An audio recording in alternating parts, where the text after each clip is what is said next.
Hi, I'm Daniela Castaño Moreno, and today I'm going to talk about secure coding in Java. So let's start. Let's meet Hadassah. She is a software engineering student. Is passionate about programming. Her favorite programming language is Java, and he also likes programming paradigm object oriented. Hadassah wants to program in the best way, but she don't know how. So I need to give an answer to Hadassah and to you to know how to program in the correct way in object orientation.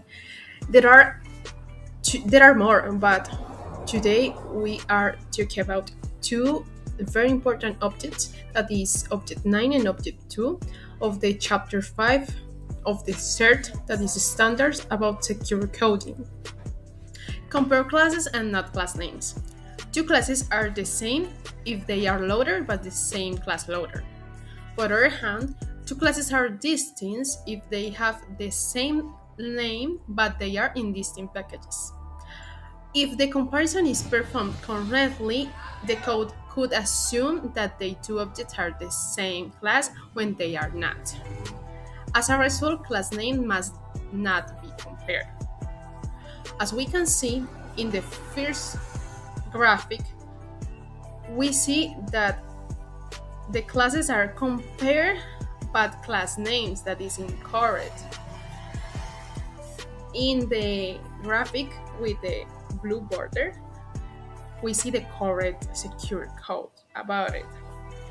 We have to compare by the handler of the class, handler.class, and not between get class and get name, and not use equal to compare class names.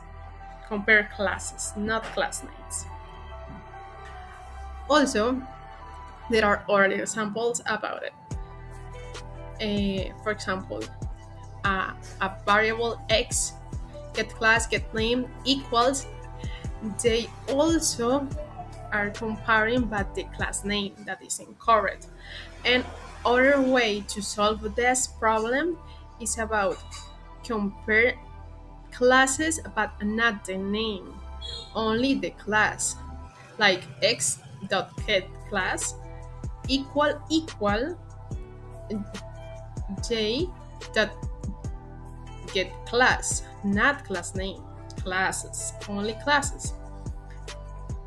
This is other way to solve this problem. Let's check about the severity, the detectable, and if the problem is reparable or not. The severity is high, is detectable in coding, is reparable automatically, not. We have to repair manually. The priority and the level is in yellow color because it's a high severity that can affect the code. Client code can access trivially to public static fields because access to such fields are not checked by the security manager. Furthermore, new values cannot be validated programmatically before they are stored in these fields. Also, improper use of public static fields can also result in type safety issues, like untrusted code can supply an unexpected subtype with malicious method when the variable is defined to be of more general type, such as java.lang.object. And this is so bad because classes must not contain non-final public static fields, as we can see in these graphics. In the first one, in the class function table, there is an attribute that is public static function loader and functions. But the issue is that an attacker can replace the function tables like function table.m functions equal to new table and that's it. He or she hacked us in this function table and functions. So the way to solve or to fix that issue is put final statement, like public static final function loader and function. This is the way, like final, because finals will not change.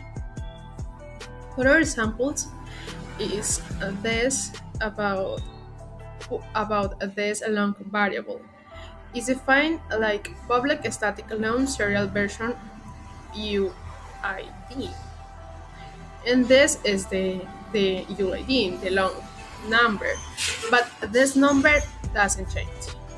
So if the variable will not change, we have to declare like a constant with final. So the correct code and correct security code is private static final long serial version.